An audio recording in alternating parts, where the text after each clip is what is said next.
I wanted to make a quick update video on my Z32.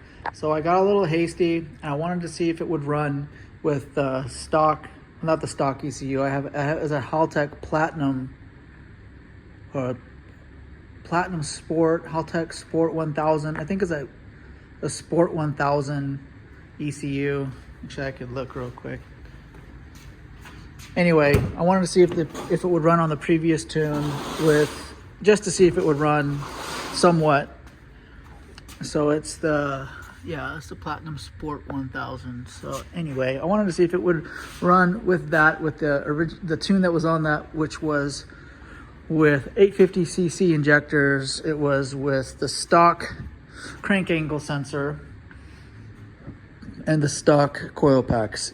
So I got some stock coil packs in there, and I wanted to put the crank angle sensor on there, but I made a really big mistake, and that was I tried to put this in, and I had I just repainted this bracket for the cast, but I had this whole rim painted with it previously from the first time I painted it, and because there was so much material on here, the cast wouldn't go in. But I was hasty, so I forced it in by putting some longer bolts in there and then bolting them down to kind of pull it in. And I had the thought, well, maybe I should put the original bolts back in because these might be too long. And it was just a fleeting thought, and I don't know why I didn't do it, because yeah, those longer bolts, they gouged out my sprocket. Not horrible, but they did. I kind of Sharpied them in. I didn't want to buy another one. These are $600 each from Brett Dempsey. It was just cosmetic. It's pretty thick, so but it did send aluminum shavings everywhere, so I had to take all the covers off and vacuum out all the aluminum shavings out of the whole front end, and that was a bummer. Anyway, it was a dumb thing. So what's going on now, though? I did run it after I did realize what I did. I pulled the long bolts out, and I put the shorter bolts in, and I did fire it up for like 30 seconds, and it did run, but not very well, and not timed. And that was it. And I was done with that. So now I've ordered the new Haltech, it's not the Elite, it's the SV or something like that, BS, I don't know, it's the newest Haltech ECU, and it should be here soon. So I'm just gonna take that to my tuner, and I'm gonna put the R35 coil packs back in, and I'm just gonna let him tune it up. So I've got my R35 coil packs with their little pigtail connectors to go on, and I'll get my inlet and outlet for the water and my intake hoses, and I'll get this all back together, and I'll get it back, and I'll get it to my tuner and just have him do a run tune, not a power tune on it. I don't think I necessarily need him to put it on the dyno to get like a run tune, so I can just kind of break in the engine and make sure everything's good, make sure there's no leaks and my belts are good and everything's tidy.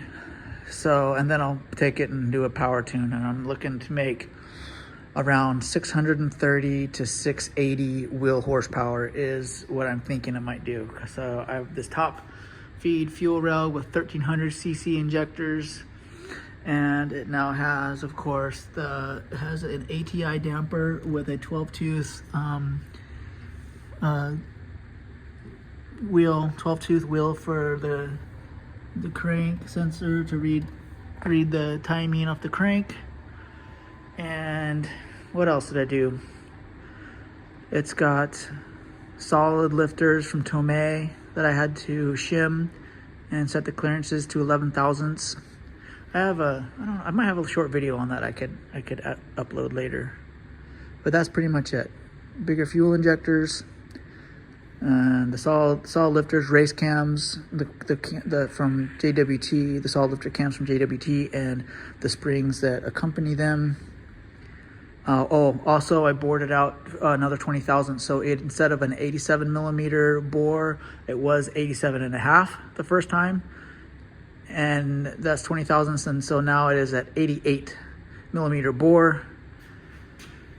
The first time it was done, the machine shop did a really bad job. They were basically hourglasses, my cylinders. So it still made 555 wheel with the previous build, with a badly machined block and a badly machined head because I had a dead cylinder. Some of the cylinder 3 was dead, but it still made 555 on the other 5 cylinders. So that's about 630 crank, and it was 555 wheel horsepower.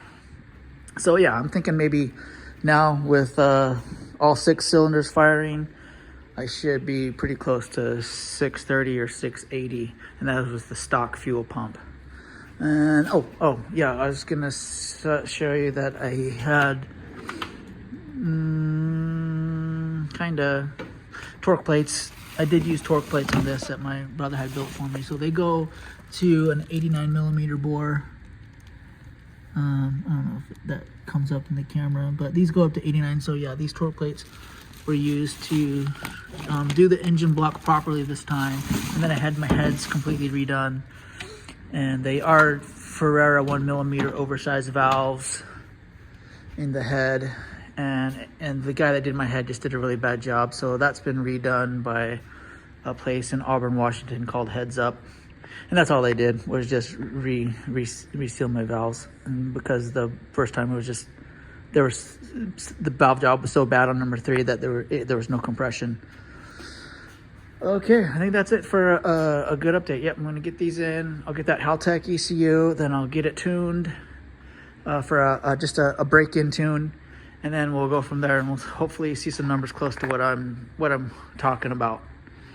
Thanks for watching my video, and I know I had a previous video updating, so I've still got, of course, my S30 projects, and it is a mess in here. But I did get the Watanabe wheels wrapped up in some Mickey Thompsons, and the rear tire I'm hoping is going to be okay once I get the Techno Toy tuning suspension and everything in there, that these will sit right. And with the body kit from Rocket Bunny, the Pandem Rocket Bunny kit, hopefully we'll get that all set up soon and pre-fit everything. Still need to do that. Sorry it's been so long, but you know, it's just, I gotta work, I gotta pay the bills, and when I'm done with work, I'm just done. I have no energy left to do anything, so it takes me a long time. I mean, I started this build for the second time in 2019, and it's almost 2026, so we're talking 7 years to get here. So and you guys thinking, well, how does he have time to do all that incredible paint work and make the engine so beautiful? I don't. It's been a long process. You know how hard these engines are to get in and out. I will never pull this in out the top anymore. Next, if I have to do a Z32 engine or a VG series ever again, it's gonna just come out the bottom. I'm just gonna lift the car off the engine and the transmission and the cradle. That's definitely the proper way to do it. All right, well, anyway, thanks again. I'll see you guys later.